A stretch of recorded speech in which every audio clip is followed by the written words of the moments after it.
Hello and welcome. Hope you're doing alright. I'm doing all good. I've been off to York for the weekend to watch the snooker. I just got back, so quickly whipped off the two covers I put up. So after the birds have gone, we will take a little walk around and see some of the devastation, if any of it actually worked. So you can see the main thing is the two bananas in the middle there. The leaves have all collapsed. I'll just leave them like I did last year. Won't do anything to them unless I chop the leaves off, just if they go like, you know, soggy and mouldy and touch the stem or whatever. But other than that, I'll just try and leave them as they are. So coming around the front, the first experiment is these nephrolopuses. This is definitely a sign of things to come from what I've seen, but you can see they didn't like it. They were actually okay at -2. We've had -4 since since we last did a video, and that's done them, or it might be the more, you know, prolonged cold, as it were. But yeah, they've all blackened off, so I'll be interested to see how it reacts. You can see there's a green one actually coming up through the center of the crown there, and then over here, this one again all blackened off. The new stuff seems to be all right there, and that's quite interesting. We'll see the opposite in a bit, but yeah, this looks like it's the old growth is the one dying off, and it's sort of the new growth is doing okay. Come over to Camellia Corner. You can see even this nephrolopus next to the house, all the old stuff's gone brown or black, but the new stuff seems to be okay. The other stuff in here is okay. This Hypulpis punctata in the centre there above the ammonite still hasn't died off yet, which is quite surprising, but there we go. He obviously likes it there. Other than that, the rest of that's all hardy, although I actually checked the Cyathea. Cyathea seems to be okay. You can just see these two little fronds coming out. I won't pull it all apart because it's obviously all nice in there. This nephrolopus, which is a bit further out, again all the old stuff, even what looks to be some of the new stuff as well, has browned off, but some of it is okay. So a bit odd. I take it that's just, I don't know, like different wind or something like that. I don't know, but Lophosauria's battered it off. I'm not going to say with ease because I'll curse it and it'll all be black tomorrow, but I haven't done anything with that, as you can see, and he seems okay. The other nephrolopus, which is the farthest one out of the big ones, again probably 2/3 damaged, but there's still some life in it yet. So I'll be interested to see how that reacts, because that splits off on runners anyway, so I wonder if it will start a little process going where it will send off a load of runners. But at least I know, you know, they're a nice plant to have, but I probably need to actually think about what I do with them, because that wasn't a particularly cold snap, if you see what I mean. So yeah, you know, layer up some cover onto it. So the big one, my #1 priority, well, yeah, #1 or 2 priority for the winter was this giant honeysuckle here, the Lonicera hildebrandiana. This stuff's bounced back okay. That was all just as it is. You can see I've moved my temperature sensors up to here, so it got to -4.1 right there, and then in my coil it got to -3.0. so that bit of heating running up that fence post is very negligible, shall we say. But if it does a job, it does a job. Again, bananas all browned off, but the stem all seems alright on this honeysuckle and that. So yeah, I don't want to curse these things. Even the bird of paradise is alright there. So I guess this whole thing is a microclimate of some sort, so that's good to know. Moving through, it all looks very much of a muchness. The canna has pretty much done its deed for the year now. I don't think I'm going to get any more flowers off that, so at some point I'll lob it all off and just chuck some mulch on it for now, and then I'll dig it up in April when they start shooting and split it. I won't walk over it because we've got all this pallet wood, but the Ariostega parvipinnata there, the hare's foot fern, is doing okay. Shook it off, and that's really exposed up there. The other side of the Musa basjus.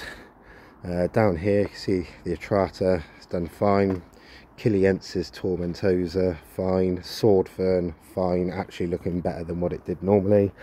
The gingers I've got, they've all sort of, you know, sagging off, but again under a canopy. So there's a theme going here, which I should know because literally every other video I've watched on overwintering has suggested about canopies, but it's good to learn these things on your own.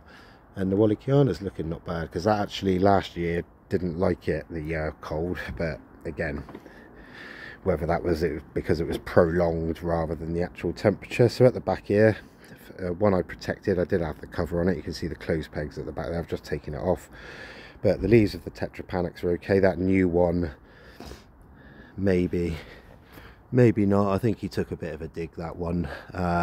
These have got some slight sort of browning on the knuckles, as I call them. But yeah, now that's exposed, get a bit of rain into it. Wollemi pine doing okay. That was under the cover, so it didn't actually get frosted as much as it could have done, but I think these little baubles it does at the top of the tree there, the stem, is the protection for it. So yeah, not too bad, not too bad. Quite surprising that the deciduous ferns haven't started browning off, although that lady fern has at the back there. You just see those two fronds over there, some of it's black. The royal fern hasn't gone off its bronze colour yet, so I guess that's to come. Monkey puzzle doing all right. Around here I think we know most of this is okay from last year. Sorry, that's what a weekend of merriment will do to the throat. So this is the Cyathea that hasn't got the coil on it. It's only protected by the two ferns either side of it, and we can see that it's gone a really dark green. It looks grey on the screen to me, but it's not. It's actually a real dark green. I don't know if I come in closer if it'll... Yeah, it looks grey to you, but it's like a dark green, that. But he seems to be okay. Of course, the new...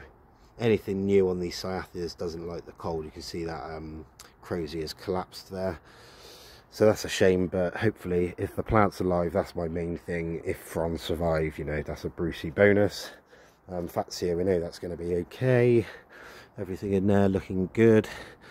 So the cheese plant didn't like it. It was only a small one, you know, so par for the course on that.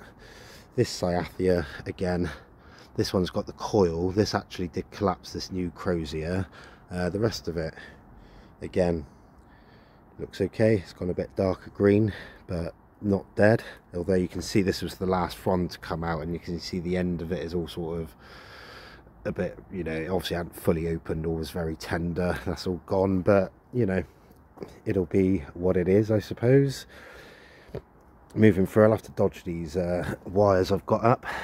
The Dixonia, you see I just chucked a load of leaves in there.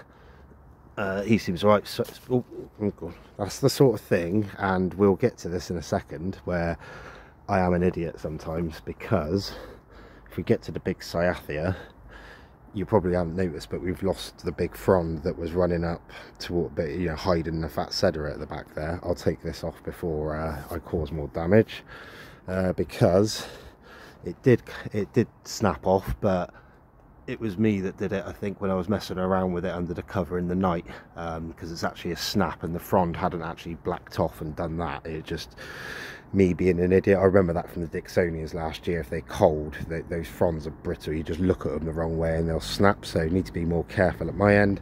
This new frond that had taken about 3 months to come out, and I was hoping was going to do all right, you can see still too tender on these, but the actual crown itself, to me, seems to be okay. Luckily that new Crozier hasn't come out, but I'd be surprised if that doesn't come out, you know, I don't want to use the word mutated, but if it doesn't come out a little bit funny, but you know, we will see. Nephrolopist, the most exposed Nephrolopist, hasn't done particularly well. Obviously really sensitive fronds on these, so I'll have to bear that in mind, but they do look very similar to a sword fern. So if I can get the dial in these sword ferns, the Polysticum muntium, is it, or muntium, I expect it's something like that, but they're very similar. They're like ladder ferns, but they're hardy. So if I can dial in where they like the best, then I can sort of work off that, because they'll do well. Probably going to put one, like I said, down there where those two ferns are in front of the Cyathea, and that'll act as a windbreak, because when it's northerly winds, which is obviously the cold winds, it comes from our left as we're looking at it, across all of that rubbish and into the Sciaphia. So if I have a big bushy fern there, then next year that will just help that. Most of this is done all right. There's that old Sciaphia frond, and everything else I think has survived pretty well. So yeah, we're not due a frost now for a while. If we are, I'll just turn the heating back on and chuck the 2 covers on. But hopefully it'll be mild now, a few things can recover. So yeah, we'll go from there. Anyway, hope you've all had a good weekend. I will see you on the next one. Thanks for watching.